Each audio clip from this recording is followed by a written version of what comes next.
Hello, America. My name is Dylan John, and you are listening to Nature and the Nation. For today's episode, I will be looking at Existentialism and Human Emotions by Jean-Paul Sartre. This is the first book of Sartre's that I've read or reviewed, and it's not really all that long. It's about 100 pages, slightly less than 100 pages, and it's actually a compilation of a couple of other contents from a couple other books. This is from 1957. Sartre was still alive and writing at this time, so some of the stuff here is fairly recent. I'm not really sure what the motivation was to combine some various content into this. I guess just to sort of present a simple explanation of the basics of Sartre's ideas. It pulls from only two sources. This isn't like a collection of essays. It just pulls content from Existentialism is a Humanism and Being and Nothingness, and combines them together into one new book. So Existentialism is a Humanism is not a long book. It itself is about 100 pages, or it's actually less. I think it's 90-something pages. This section that's drawn from that is like 43 pages. So you're dealing with almost half of Existentialism as a Humanism. Oddly, it doesn't say that it's from Existentialism is a Humanism. It says it's from a book called Existentialism. And I guess there was an early translation that was called Existentialism. But since then, the translations have taken a more literal translation of the French title, and the book is now called Existentialism is a Humanism. I guess the early on they thought that doesn't quite roll off the tongue, and they just called the first translation Existentialism. But regardless, a lot of this book is from that, and then the rest of it is from Being and Nothingness. The parts that I want to address are all from Existentialism is a Humanism. Maybe at some point I'll come back and review that book itself and take a look at the other half of it. But I'm not so sure because the fact is I disagree with Sartre fundamentally about a few points. I like the concept of existentialism. I like Heidegger. Heidegger's often considered an existentialist. Nietzsche is often considered an existentialist. And I like those writers. Existentialism is sort of a very broad philosophy, and it incorporates a lot of different thinkers with a lot of different ideas, and it's kind of hard to pin down. Not even all of them consider themselves existentialists. I don't think Heidegger considered himself an existentialist, and I don't think the word existentialism was even around when Nietzsche or Kierkegaard were writing, who were later described as existentialists. So there's a broad range of thoughts that comprise existentialism, and I think Sartre's version of it is a version that I just can't embrace. The basic premise of my show and of much of my beliefs is that there is a distinct human nature. If you've been listening to the show, you know that this topic has come up pretty frequently. What is human nature? Can we describe it? And can we infer anything about politics from knowledge of human nature? And our knowledge of human nature is largely acquired through understanding, it's through psychological research, of course, but also understanding evolution so that we can understand why we do what we do. Our habits are largely acquired through the evolutionary process. So, this book doesn't support the very existence of human nature. He argues against human nature. And in so far as he argues against human nature, I feel like I'm directly opposed to his beliefs. I think it's nonsense to say that there is no such thing as human nature, or that people don't have qualities that are essential to their character. That everyone is just sort of constantly inventing themselves. We don't have proclivities. There aren't people with different hardwired personalities. That somebody can be born with a particular personality that's genetic, and they're going to behave in certain ways, not totally in all regards, but generally speaking, they're going to behave in certain ways according to their genetic predispositions. I think that's a fundamental component of evolutionary psychology and of psychology in general. We have dispositions. We're not totally set in stone. We have plasticity. We have the ability to change our minds, change our habits, change our behaviors, but that ability is not boundless, and we do have predispositions that are genetically acquired, simply as human beings, but also traits that we acquire from our parents that distinguish us from other people and other traits that they have acquired from their parents. I think all of this stuff is an accurate description of humanity, and so Sartre's arguments against human nature don't do anything for me. They don't hold up. But existentialism was a very influential philosophy, and I feel like I want to like existentialism more than I actually do, and maybe just like pragmatism, maybe there is or could be a new and better version of existentialism that doesn't war with human nature, and maybe such a thing wouldn't really be existentialism, then maybe it would need a new name, I don't know, but at any rate, like all my episodes, I'm going to jump in here and read some sections and provide a little bit of commentary. So the part here that I'm reading from Existentialism is a Humanism is, in a way, an overview of Sartre's thought. It is an overview of what existentialism is. It is a response to existentialism's critics. So the first section here, right off the bat, I'm going to start reading from the very beginning, and he is mentioning some of the accusations that have been made against existentialism. So here he says, quote, "I should like, on this occasion, to defend existentialism against some charges which have been brought against it. First, it has been charged with inviting people to remain in a kind of desperate quietism, since no solutions are possible, we should have to consider action in this world as quite impossible. We should then end up in a philosophy of contemplation, and since contemplation is a luxury, we come in the end to a bourgeois philosophy. The communists in particular have made these charges. On the other hand, we have been charged with dwelling on human degradation, with pointing up everywhere the sordid, shady, and slimy, and neglecting the gracious and beautiful, the bright side of human nature. For example, according to Mademoiselle Mercier, a Catholic critic, with forgetting the smile of the child. Both sides charge us with having ignored human solidarity, with considering man as an isolated being. The communists say that the main reason for this is that we take pure subjectivity, the Cartesian I think, as our starting point. In other words, the moment in which man becomes fully aware of what it means to him to be an isolated being. As a result, we are unable to return to a state of solidarity with the men who are not ourselves, a state which we can never reach in the cogito. From the Christian standpoint, we are charged with denying the reality and seriousness of human undertakings.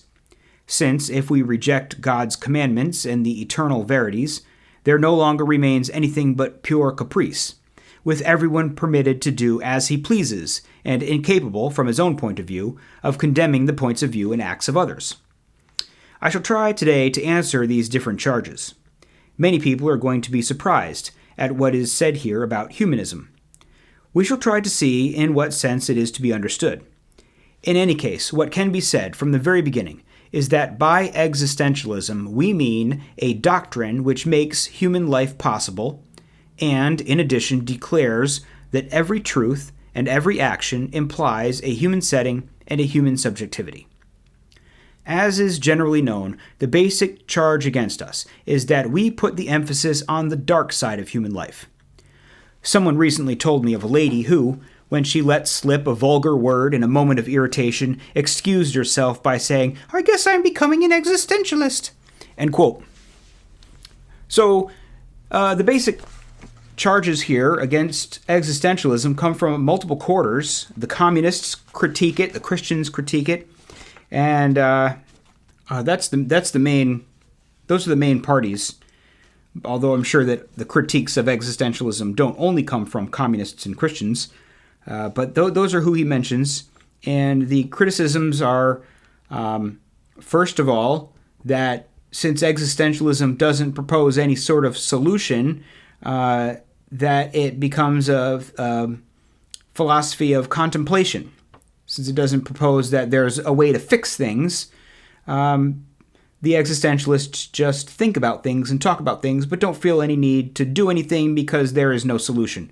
So it becomes contemplation. Contemplation being a luxury, it becomes a bourgeois philosophy. That's the critique of the communists. The communists also critique that there is no solidarity with other people. Every single person is, an island, and ultimately is born and dies alone and brings the solitariness of human existence to the fore, and therefore is incapable of real, true solidarity with other people. Those are the essential communist critiques. The Christian critiques, of course, being that it's such a focus on human degradation. There's a total neglect of the beautiful things in life, the bright side of human nature, the smile of the child. And, of course, the critique from Christians that existentialism rejects God, rejects God's commandments, and therefore everyone is permitted to do whatever he wants and has no grounds upon which to condemn anything anybody else does. But it boils down to, as he says, a focus on the negative. And when when an old lady, I guess it's not an old lady. In my mind, she's an old lady. But he says, someone told me of a lady who, when she let slip a vulgar word, said, "I guess I'm becoming an existentialist."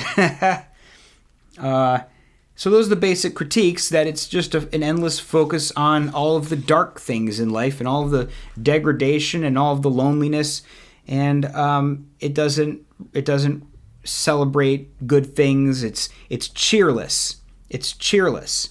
And it's morose, and it's focused always on the dark side. And some of these critiques sound kind of true. And as I read through some more here, you'll see that maybe those critiques ring true. Maybe he doesn't really effectively defend himself against any of these. Now, of course, we do want to think about what it means to be solitary beings. We're not all always in the presence of other people. We have our own inner world. Like I talked about in the last episode, we have our own inner engagement with the singing nightingale, if you will, our own inner bullseye lantern that is our kind of golden chamber where we find the zest and the joy of life, and maybe it touches the outside world and maybe it doesn't. There's something important in studying and thinking about who we are on the inside as individuals, and not just as members of a larger community, not just parts of a greater whole, but beings that are whole and complete in and of themselves. But it can certainly go astray when you only focus on the dark and the morose. So, continuing here with his defense, he says, quote, "What is meant by the term existentialism? Most people who use the word would be rather embarrassed if they had to explain it, since now that the word is all the rage, even the work of a musician or painter is being called existentialist. A gossip column in Clartes signs himself the existentialist, so that by this time the word has been so stretched and has taken on so broad a meaning that it no longer means anything at all. It seems that, for want of an advance-guard doctrine analogous to surrealism, the kind of people who are eager for scandal and flurry turn to this philosophy, which, in other respects, does not at all serve their purposes in this sphere. Actually, it is the least scandalous, the most austere of doctrines. It is intended strictly for specialists and philosophers. Yet it can be defined easily. What complicates matters is that there are two kinds of existentialists. First, those who are Christian, among whom I would include Jaspers and Gabriel Marcel, both Catholic, and on the other hand, the atheistic existentialists, among whom I class Heidegger, and then the French existentialists and myself. What they have in common is that they think that existence precedes essence, or, if you prefer, that subjectivity must be the starting point. Just what does that mean? Let us consider some object that is manufactured, for example, a book or a paper cutter. Here is an object which has been made by an artisan, whose inspiration came from a concept. He referred to the concept of what a paper cutter is, and likewise to a known method of production, which is part of the concept, something which is, by and large, a routine. Thus, the paper cutter is at once an object produced in a certain way, and, on the other hand, one having a specific use. And one cannot postulate a man who produces a paper cutter but does not know what it is used for. Therefore, let us say that, for the paper cutter, essence, that is, the ensemble of both the production routines and the properties which enable it to be both produced and defined, precedes existence. Thus, the presence of the paper cutter or book in front of me is determined. Therefore, we have here a technical view of the world, whereby it can be said that production precedes existence. When we conceive God as the creator, he is generally thought of as a superior sort of artisan. Whatever doctrine we may be considering, whether one like that of Descartes or that of Leibniz, we always grant that will more or less follows understanding, or at the very least accompanies it, and that when God creates, he knows exactly what he is creating. Thus, the concept of man in the mind of God is comparable to the concept of paper cutter in the mind of the manufacturer, and following certain techniques and a conception, God produces man, just as the artisan, following a definition and a technique, makes a paper cutter. Thus, the individual man is the realization of a certain concept in the divine intelligence. In the 18th century, the atheism of the philosophers discarded the idea of God, but not so much for the notion that essence precedes existence. To a certain extent, this idea is found everywhere. We find it in Diderot and Voltaire, and even in Kant. Man has a human nature. This human nature, which is the concept of the human, is found in all men, which means that each man is a particular example of a universal concept, man. In Kant, the result of this universality is that the wild man, the natural man, as well as the bourgeois, are circumscribed by the same definition and have the same basic qualities. Thus, here too, the essence of man precedes the historical existence that we find in nature. Atheistic existentialism, which I represent, is more coherent. It states that if God does not exist, there is at least one being in whom existence precedes essence, a being who exists before he can be defined by any concept, and that this being is man, or, as Heidegger says, human reality. What is meant here by saying that existence precedes essence? It means that, first of all, man exists, turns up, appears on the scene, and only afterwards defines himself. If man, as the existentialist conceives him, is indefinable, it is because at first he is nothing. Only afterward will he become something, and he himself will have made what he will be. Thus, there is no human nature, since there is no God to conceive it. Not only is man what he conceives himself to be, but he is also only what he wills himself to be, after this thrust toward existence. Man is nothing else but what he makes of himself. Such is the first principle of existentialism. It is also what is called subjectivity, the name we are labeled with when charges are brought against us. But what do we mean by this? If not, then that man has a greater dignity than a stone or table. For we mean that man first exists. That is, that man first of all is the being who hurls himself toward a future and who is conscious of imagining himself as being in the future. Man is at the start a plan, which is aware of itself, rather than a patch of moss, a piece of garbage, or a cauliflower. Nothing exists prior to this man. There is nothing in heaven. Man will be what he will have planned to be, not what he will want to be. Because by the word will, we generally mean a conscious decision, which is subsequent to what we have already made of ourselves. I may want to belong to a political party, write a book, get married, but all that is only a manifestation of an earlier, more spontaneous choice that is called will. But if existence really does precede essence, man is responsible for what he is.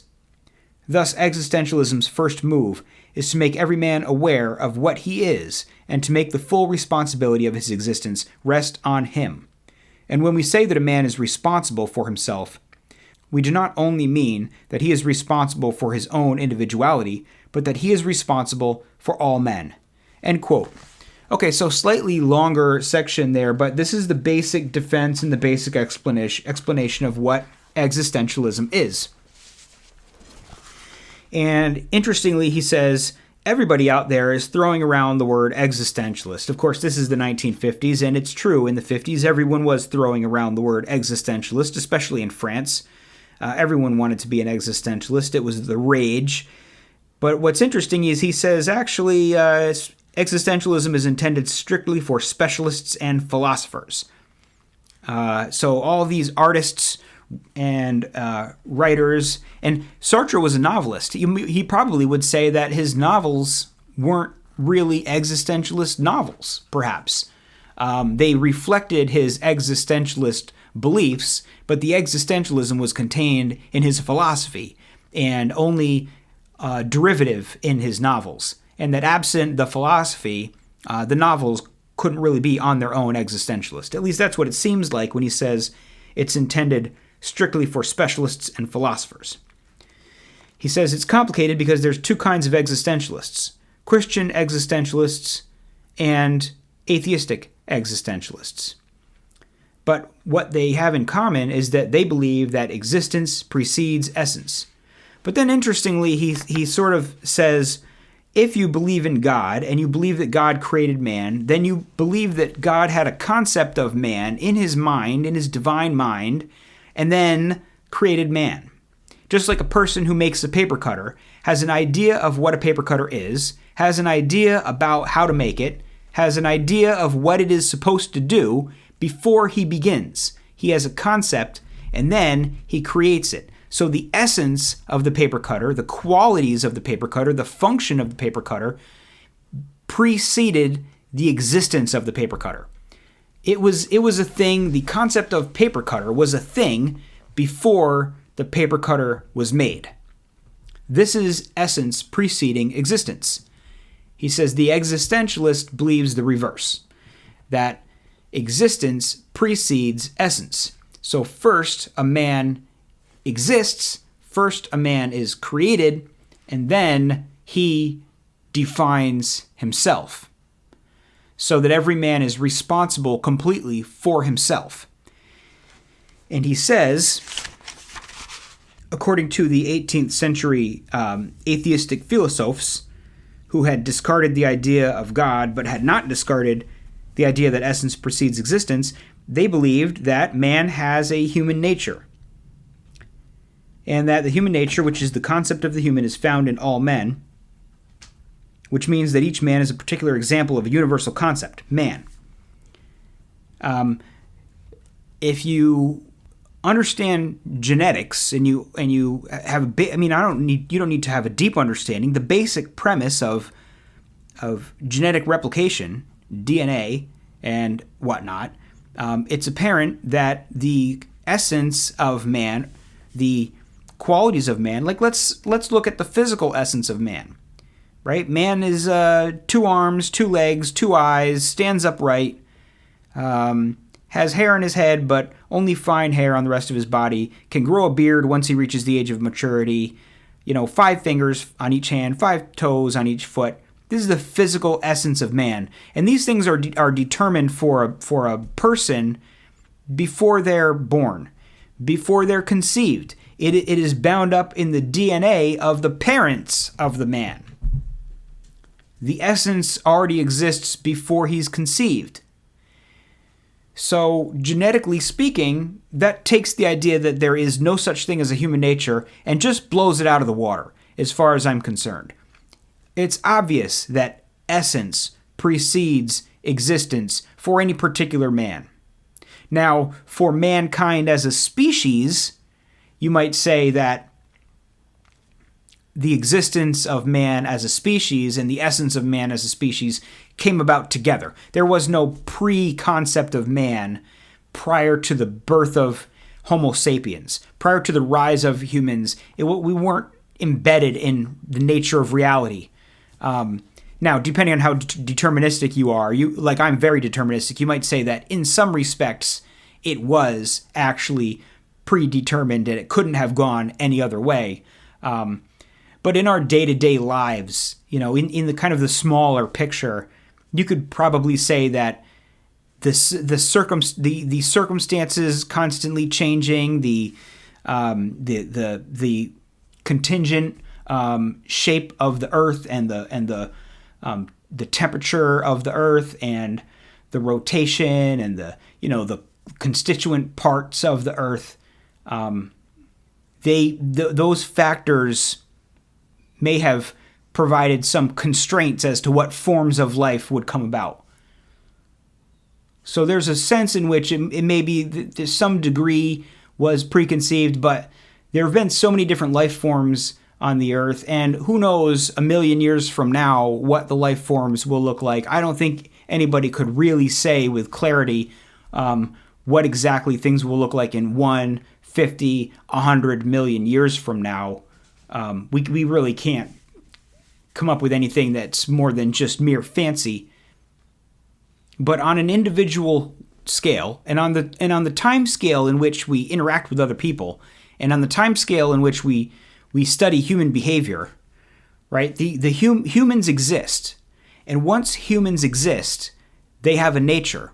And the child born to a pair of humans is also going to be a human and is going to have certain qualities defined before he's conceived and born. And those are physical qualities, as I described. Now, of course, there's exceptions where mutations and deformities and whatnot. But the basic essence of what a person is going to be like, 2 arms, 2 legs, 5 fingers on each hand, 2 eyes, hair in the head, these things are predefined before the person is born. And the mind, being a function of the biological organ of the brain is as predetermined as the number of fingers. And the activities of the mind are predetermined by the physicality of the brain. So the basic premise of Sartre's existentialism is wrong, I think.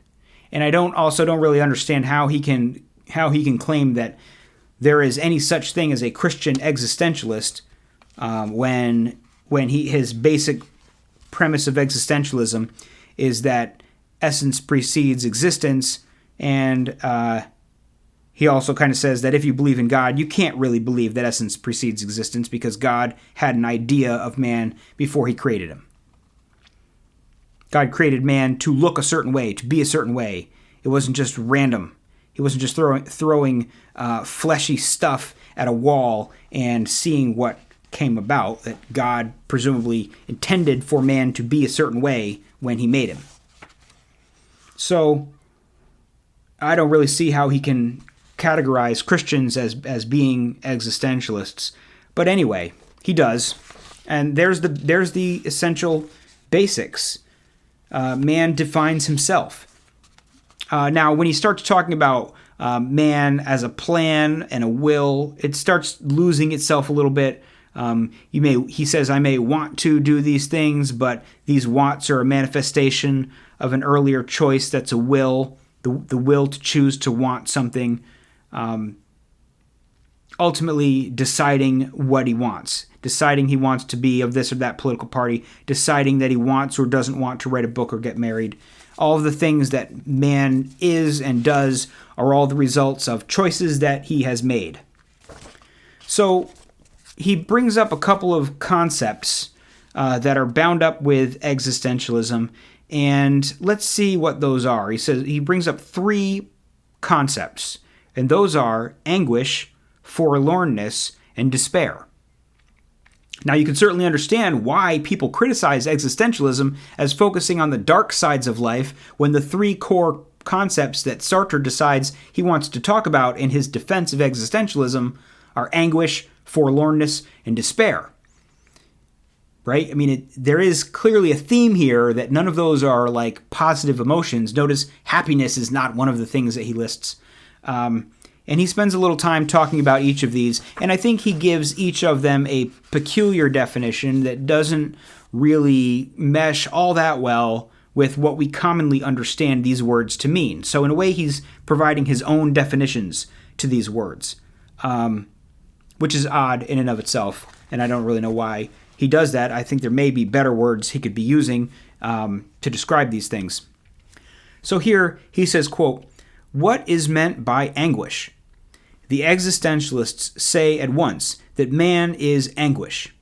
What that means is this: the man who involves himself and who realizes that he is not only the person he chooses to be, but also a lawmaker who is at the same time choosing all mankind as well as himself, cannot help escape the feeling of his total and deep responsibility." Of course, there are many people who are not anxious, but we claim that they are hiding their anxiety, that they are fleeing from it. Certainly many people believe that when they do something, they themselves are the only ones involved, and when someone says to them, "What if everyone acted that way?" they shrug their shoulders and answer, "Everyone doesn't act that way." But really, one should always ask himself, what would happen if everybody looked at things that way? There is no escaping this disturbing thought except by kind of double-dealing. A man who lies and makes excuses for himself by saying, "Not everybody does that," is someone with an uneasy conscience, because the act of lying implies that a universal value is conferred upon the lie. Anguish is evident, even when it conceals itself. This is the anguish that Kierkegaard called the anguish of Abraham. You know the story. An angel has ordered Abraham to sacrifice his son.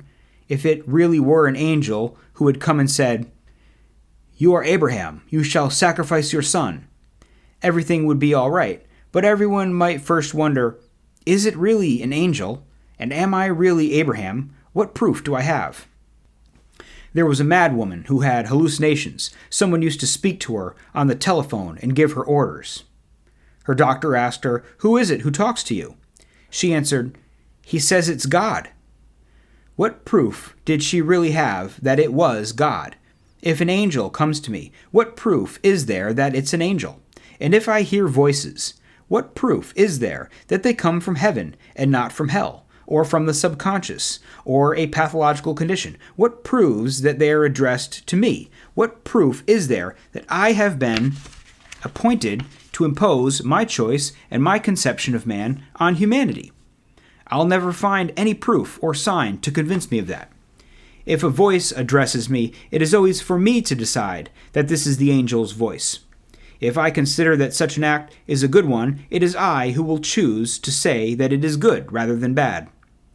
Now, I'm not being singled out as an Abraham, and yet, at every moment, I'm obliged to perform exemplary acts. For every man, everything happens as if all mankind had its eyes fixed on him, and were guiding itself by what he does. And every man ought to say to himself, am I really the kind of man who has the right to act in such a way that humanity might guide itself by my actions? And if he does not say that to himself, he is masking his anguish. There is no question here of the kind of anguish which would lead to quietism, to inaction. It is a matter of a simple sort of anguish that anybody who has had responsibilities is familiar with. For example, when a military officer takes the responsibility for an attack and sends a certain number of men to death, he chooses to do so, and in the main, he alone makes the choice. Doubtless, orders come from above, but they are too broad. He interprets them, and on this interpretation depend the lives of 10 or 14 or 20 men. In making a decision, he cannot help having a certain anguish. All leaders know this anguish. That doesn't keep them from acting. On the contrary, it is the very condition of their action. For it implies that they envisage a number of possibilities, and when they choose one, they realize that it has value only because it is chosen. We shall see that this kind of anguish, which is the kind that existentialism describes, is explained in addition by a direct responsibility to the other men whom it involves. It is not a curtain separating us from action, but is part of the action itself. End quote. Okay, so here we have anguish, and what he's basically talking about is our responsibility for other people. He says, because he had said previously that when you decide who you're going to be, you're also deciding for all mankind. And that seems kind of weird, but basically, when you do something in the world, other people see you, they may model their behavior on what you do. Maybe they will, maybe they won't. But they're going to be affected by you in some way. You're never really alone. You're influencing other people, sometimes directly and deliberately, sometimes indirectly or inadvertently. But at any rate, you're influencing people, especially if you're writing philosophy. If you're writing philosophy about the way that you think the world is, you're not just thinking to yourself, you're saying something to other people, and you're saying, well, I think it's like this. I think the world is like this. I think we should interpret the world this way. I think people should behave this way. Or even, here's an idea. Think about this idea. Consider this idea. Do I have responsibility for what you do with that idea? Do I have responsibility for whether you've misinterpreted what I've said? If you take it and run with it, do I have any responsibility for where you go? We're always influencing the people around us in great ways or small ways, and so we have a sort of responsibility for other people. And if someone just does things their own way and says, well, I don't care what other people do, I'm doing things my way, in a sense, it could be seen as a sort of hiding from the fact that you are a part of a community and you're a part of a civilization, and the things that you do affect other people. They affect the civilization as a whole. They affect the future. It's like, it's kind of like having kids, right? You might say no one can force other people to have kids, right? No woman, and this comes up in the abortion debate, no woman should be forced to bear children, right? It's an imposition on someone's personal autonomy to be forced to have children. And if you want to have no children, you should be allowed to have no children. If a woman doesn't want to have children, who is anybody else to force her to have children? But then you could say, well, if all women thought that way, if no woman ever wanted to have children, our society and our civilization would end in one generation. You know, the question, what if everybody did what you're doing, is a meaningful question. It is a meaningful question because there are countless people and they're all individuals and they're all making their own individual choices. But the aggregate result of those choices is a real thing. So it's not smart or realistic to just say, well, you know, who cares what other people do? I'm doing this for myself. We do have an obligation that we're born with, that we adopt when we're born, being part of a society and part of a civilization. Like, you have a duty and an obligation that you didn't sign up for, but you have it nonetheless. And this is really like the opposition to individualistic liberalism, you know, atomistic individualism. You're not just an entity on your own with your own borders and boundaries that no one can pierce. And you know, you're part of a civilization and a society, whether you like it or not. It comes with responsibilities. People have a responsibility to their civilization to procreate and create the next generation. They have a responsibility to their civilization to be productive members of society. These are our duties and obligations. You're responsible for them. And so this is the idea of anguish, is that we carry the weight of the world on our shoulders. We have responsibilities to other people, and we have responsibilities to all mankind. And whether we like it or not, we just have them. And they can be disturbing to know that everything rests on the decisions that you make. So that's the concept of anguish. Well, let's get into forlornness.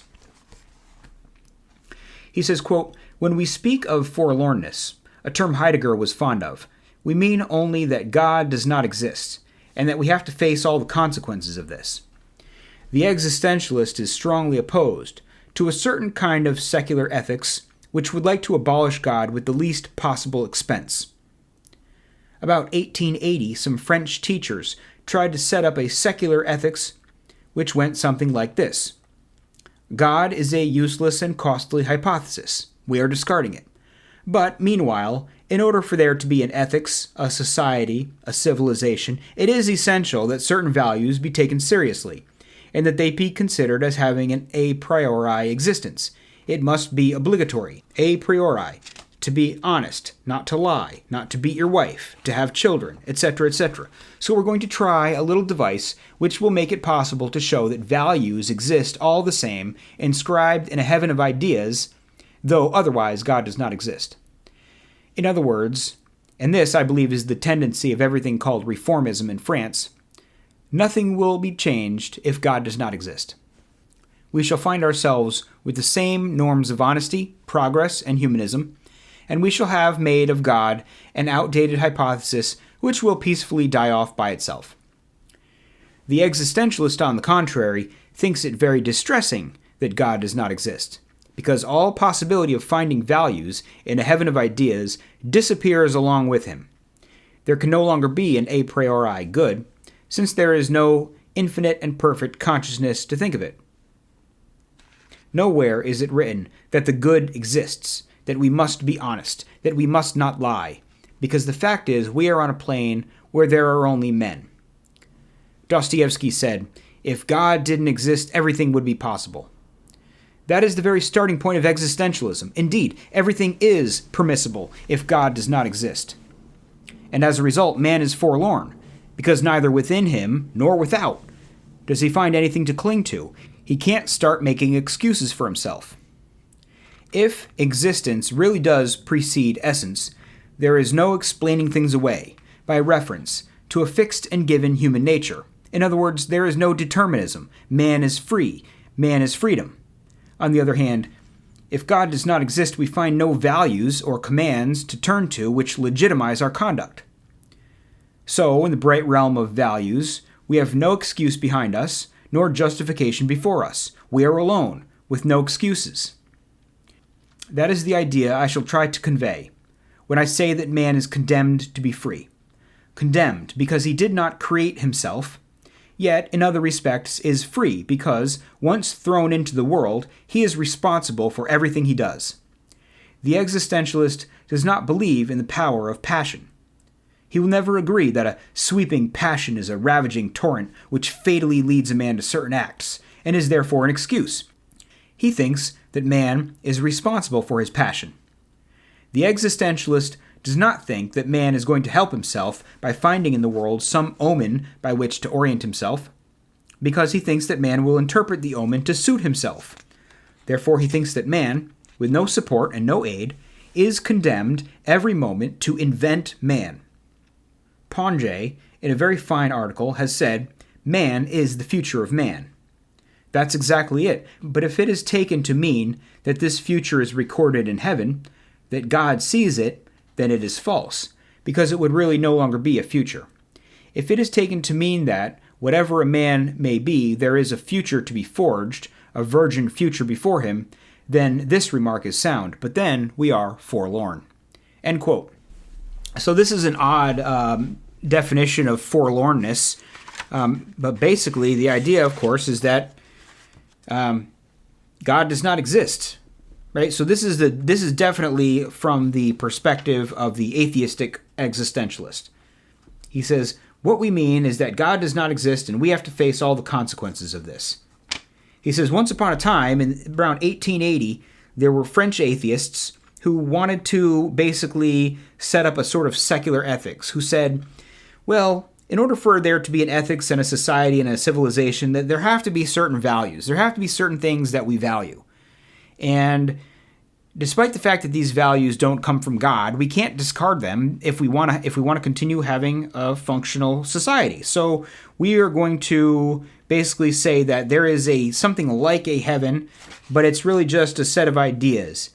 Specifically, he says, according to the 1880 French philosophers, he says, we're going to try a little device that will make it possible to show that values exist all the same, inscribed in a heaven of ideas, though otherwise God does not exist. So there's no God, but there's still some sort of supernatural realm of some type, the realm of ideals.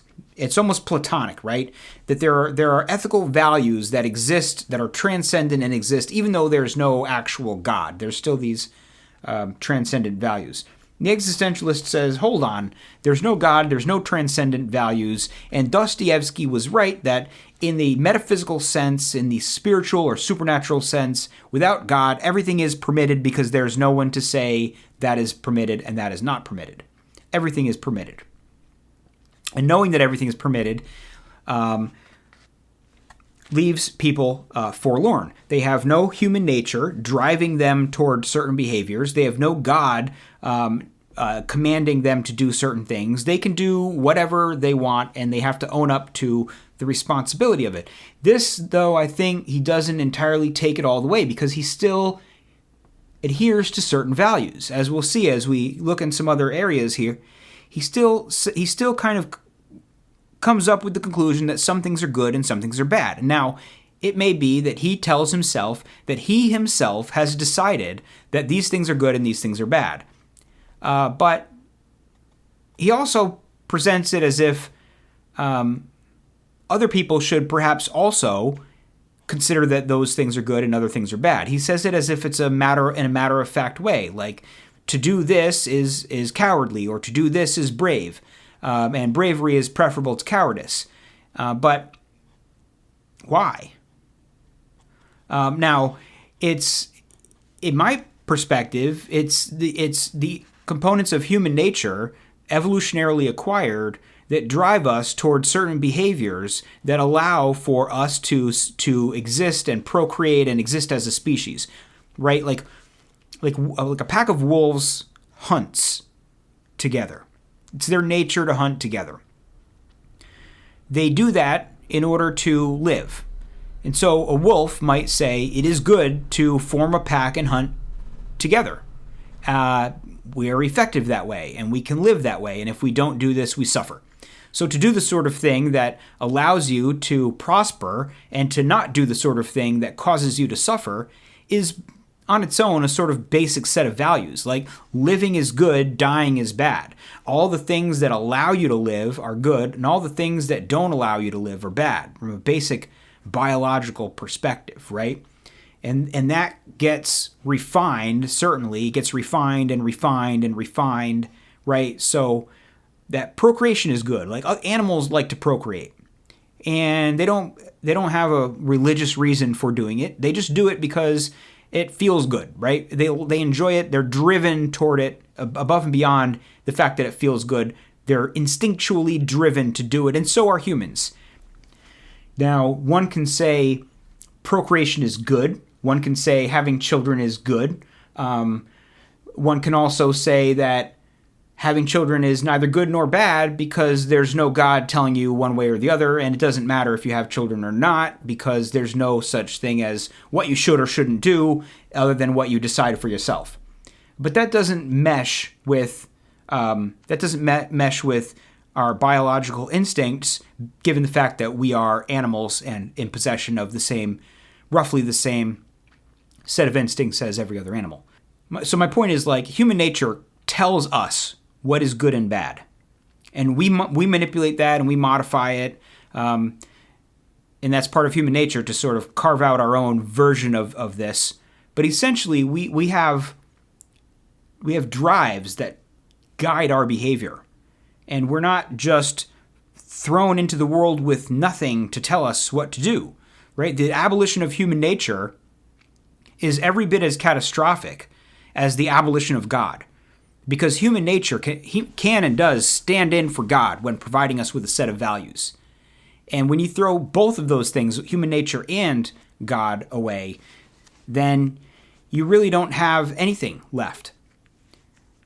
You might have how you feel. If you feel a certain way upon seeing something happen, like if you see a child murdered or something, you feel, aghast at what you've seen.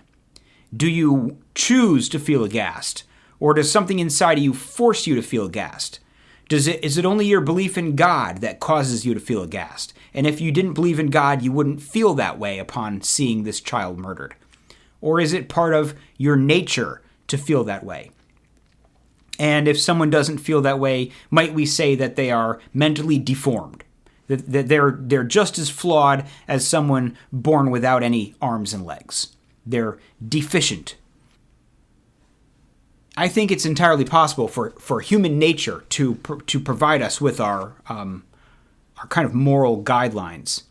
But if someone who's an existentialist, if Sartre sees a child murdered, does he tell himself that he has deliberately chosen to find that act abhorrent? Does he believe that he has made his own morals? And just coincidentally, they align with most other people's morals. that he and they have all chosen these morals all for themselves, all independently? Or is it a sort of weakness of his that he has carelessly adopted the morals of his society? None of it makes an awful lot of sense absent human nature. So anyway, let's move on. He talks about the third of these morose terms, which is despair, and in describing despair, he says, quote, "As for despair, the term has a very simple meaning. It means that we shall confine ourselves to reckoning only with what depends upon our will, or on the ensemble of probabilities which make our action possible. When we want something, we always have to reckon with probabilities. I may be counting on the arrival of a friend. The friend is coming by rail or streetcar. This supposes that the train will arrive on schedule, or that the streetcar will not jump the track. I am left in the realm of possibility. But possibilities are to be reckoned with only to the point where my action comports with the ensemble of these possibilities and no further. The moment the possibilities I am considering are not rigorously involved by my action, I ought to disengage myself from them, because no God, no scheme, can adapt the world and its possibilities to my will." When Descartes says, "Conquer yourself rather than the world," he meant essentially the same thing. The Marxists, to whom I have spoken, reply, "You can rely on the support of others in your action, which obviously has certain limits because you're not going to live forever. That means rely on both what others are doing elsewhere to help you, in China, in Russia, and what they will do later on after your death, to carry on the action and lead it to its fulfillment, which will be the revolution. You even have to rely upon that, otherwise you're immoral." I reply at once that I will always rely on fellow fighters insofar as these comrades are involved with me in a common struggle, in the unity of a party or a group in which I can more or less make my weight felt. That is, one whose ranks I am in as a fighter, and whose movements I am aware of at every moment. In such a situation, relying on the unity and will of the party is exactly like counting on the fact that the train will arrive on time, or that the car won't jump the track.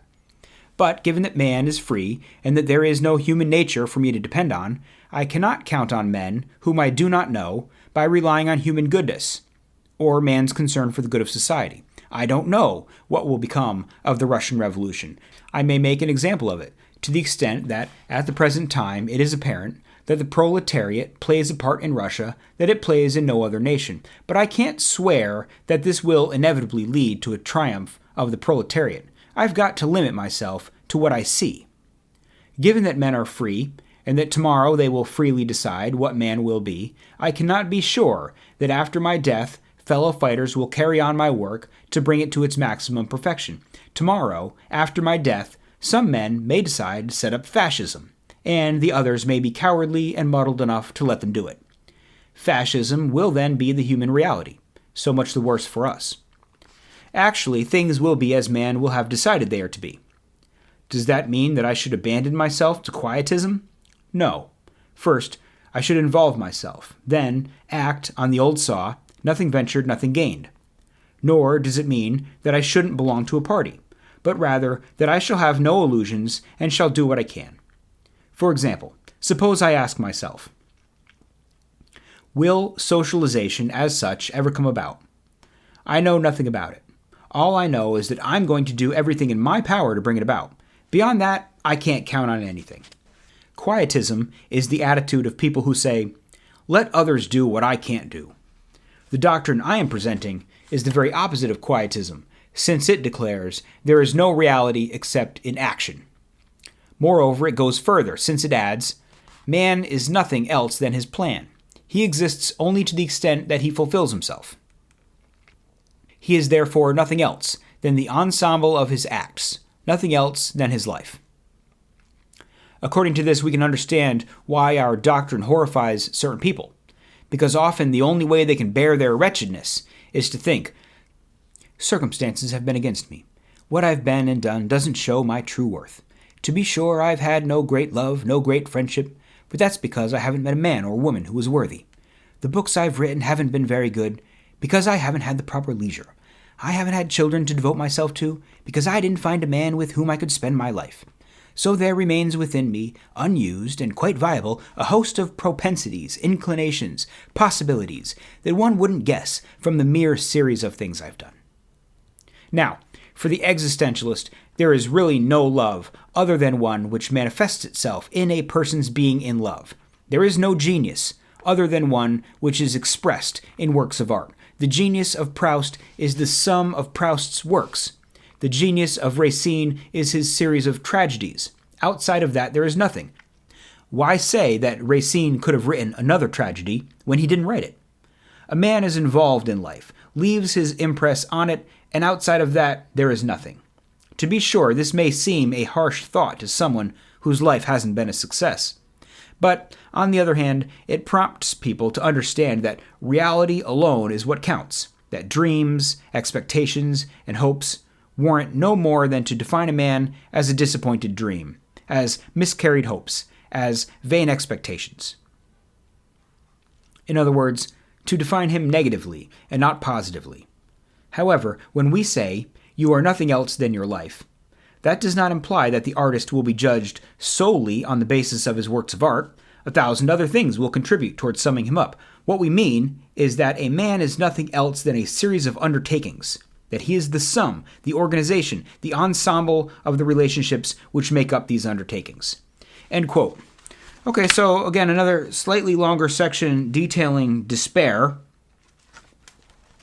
And again, I sort of struggle to see why he calls this despair, but essentially, he's talking about the fact that we're subject to the rest of the world, right? I mean, to get at the very beginning of this quote, he says, despair, the term has a very simple meaning. It means that we shall confine ourselves to reckoning only with what depends on our will, or on the ensemble of probabilities which make our action possible. So you can depend on yourself, and you can depend on some basic probabilities. If you're going to live in life, like you can't say, you've got a friend who's coming to visit, and they're coming out by the train, and they're going to arrive at 3 o'clock, and you're supposed to be there to pick them up at 3 o'clock from the train. You can't go about your life and say, well, I don't know, maybe the train will be late, maybe it'll be early. I'm not going to be there at 3 o'clock because I have no idea. Maybe there will be a massive train crash. Maybe the train will be derailed. Maybe everyone on the train will be dead. Why should I show up at 3 o'clock to pick my friend up when all of these possibilities float out there in the world? That's sort of nonsensical, right? I mean, you kind of have to rely on certain probabilities, certain things happening certain ways in order to live a life. But ultimately, you can only take that so far because other people can't be deeply, deeply depended on because things can go astray. So he says in regard to like his interaction with communists, and Sartre is sort of a fellow traveler, if you will, of the communists. He's very sympathetic to the communists. He says basically the communists will say, do what you can and rely on your comrades, that they will do what they can. In order to have solidarity, we all have to sort of trust one another that we're all going to do we're all going to work toward this common goal, and that trust that the other communists will carry on your work after you die. Since you're a finite being and since you're not going to live forever, you have no choice but to put your trust in other people. And Sartre says, well, this is taking on that sort of trust in the world a little too far. You don't know what other people are going to do. You don't know whether or not fascism is going to take hold, and you can't entirely put your faith in other people. Anything could happen. So the thing to do is to do as best as you can in your life, and as for the rest of the world and what they're going to do, that's on them. Basically, so it's I don't know, I'm not sure I grasp where the despair comes from. He says, things will be as man will have decided they are to be. Does that mean I should abandon myself to quietism? He says, no, I should involve myself and act on the old saw, nothing ventured, nothing gained. Well, right off the bat, I notice as I'm reading it, he says, I should do this, I should do that. He says, I won't have any illusions, I'll do what I can, but I shouldn't abandon myself to quietism, I should involve myself. And I just wonder, where he gets this should from. And I guess he has an ideal situation, not necessarily communism. He doesn't call it communism, but he calls it socialization. He says, will socialization as such ever come about? He says, I know nothing about it. All I know is that I'm going to do everything in my power to bring it about. But beyond that, I can't count on anything. Quietism is the attitude of people who say, let others do what I can't do. And the doctrine he's presenting is the opposite, because it says there's no reality except in action. So he says he should do the various, but it's always hard to come down to any justification for why anyone should be, nothing ventured, nothing gained, why anyone should do things in the world. He says you're judged by the things you do and not by the things that you could have done or you wish you did or dreams that you had. But ultimately, your life amounts to the things that you did and not the things that went, dreams that went unmanifested. Defining yourself by dreams just means that you're a person who had a bunch of dreams that never came to fruition. But again, what's wrong with that? What's wrong with being a person who has a bunch of dreams that never come to fruition? Why would it matter how other people judge you? There's no real reason why anything matters for anyone if you haven't got some justification for what should be. I might say, well, I am my own person, crafting my own self, building my own self, right? Defining myself, and I define myself as a quietist. And I define myself as a person of unfulfilled dreams. And I like that, and I don't care what Sartre has to say. What justification would Sartre have to say I should or shouldn't be like that? Because I'm not him. He's built his life and I've built mine.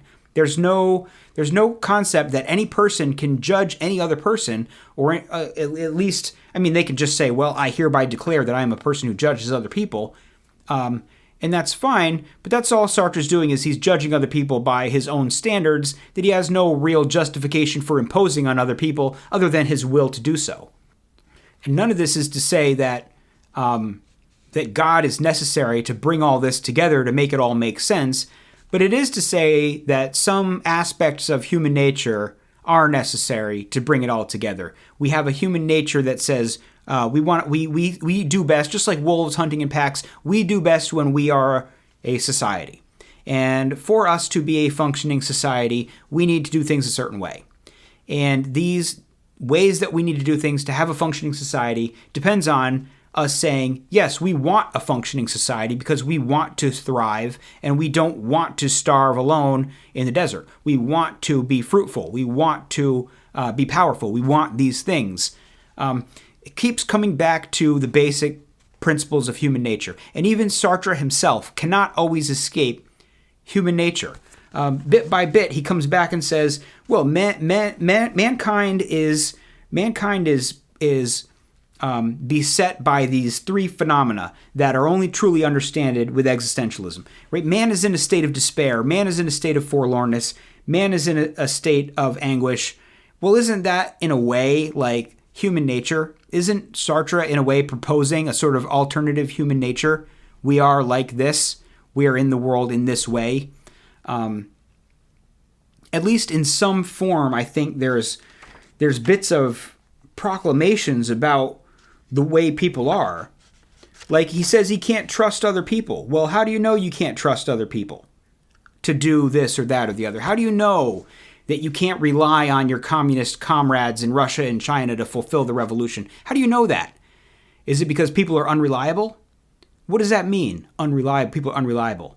People may change their mind. They may do this, then they may decide to do something different tomorrow. Isn't that some component of human nature, in a way?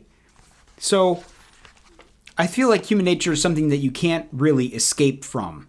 And to the extent that Sartre tries to build a concept of humanity that is free from all constraints, is just his attempt to sort of build an illusion that doesn't really conform to the reality, to the way people really are. Anyway, moving on to the concept of responsibility, he says, quote, when all is said and done, what we are accused of at bottom is not our pessimism, but an optimistic toughness. If people throw up to us our works of fiction in which we write about people who are soft, weak, cowardly, and sometimes even downright bad, it's not because these people are soft, weak, cowardly, or bad. Because if we were to say, as Zola did, that they are that way because of heredity, the workings of environment, society, because of biological or psychological determinism, people would be reassured. They would say, well, that's what we're like. No one can do anything about it. But when the existentialist writes about a coward, he says that this coward is responsible for his cowardice. He's not like that because he has a cowardly heart or lung or brain. He's not like that on account of his physiological makeup, but he's like that because he has made himself a coward by his acts. There is no such thing as a cowardly constitution. There are nervous constitutions. There is poor blood, as the common people say, or strong constitutions. But the man whose blood is poor is not a coward on that account, for what makes cowardice is the act of renouncing or yielding. A constitution is not an act. The coward is defined on the basis of the acts he performs. People feel, in a vague sort of way, that this coward we're talking about is guilty of being a coward, and the thought frightens them. What people would like is that a coward or a hero be born that way. One of the complaints most frequently made up about the ways of freedom can be summed up as follows. After all, these people are so spineless. How are you going to make heroes out of them? This objection almost makes me laugh, for it assumes that people are born heroes. That's what people really want to think. If you're born cowardly, you may set your mind perfectly at rest. There's nothing you can do about it. You'll be cowardly all your life, whatever you may do. If you're born a hero, you may set your mind just as much at rest. You'll be a hero all your life. You'll drink like a hero and eat like a hero. What the existentialist says is that the coward makes himself cowardly, and that the hero makes himself heroic. There's always a possibility for the coward not to be cowardly anymore, and for the hero to stop being heroic. End quote. So here we have some more about human nature, in a sense that he's arguing that cowards and heroes are not cowardly by nature. Someone's not born a coward or born a hero. They make themselves a coward or a hero. So they have responsibility for themselves. They can't just say, well, that's just the way I am. Nothing can be done. They have a responsibility to be heroic, or if they're a coward, the blame is on them. And again, there's a sort of a value implied here in a way that it's better to be heroic than cowardly. But again, like, why? Why is that the case? What is the justification for making one way of life better than other ways of life when you're discussing other people? If everybody invents their own value system, if everybody invents their own way of being and determines, then maybe somebody wants to be a coward, and maybe somebody doesn't want to be a hero, or maybe they do. Who is anyone to judge anyone else? You can judge, but your judgments are ultimately meaningless to the other person because they're not their judgments. My judgments matter to me, and your judgments don't matter to me. You invented your judgments. They apply to you.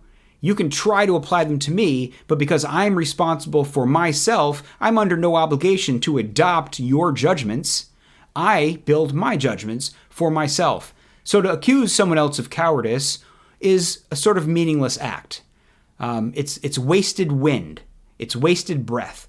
It's wasted pen on paper to say or write anything about anyone else, because you're just taking the values that you've applied and attempting to apply them to other people for no reason other than your own attempt to control the world. And so Sartre's existentialism, I think, just it doesn't make sense. It doesn't make a lot of sense. And it's the lack of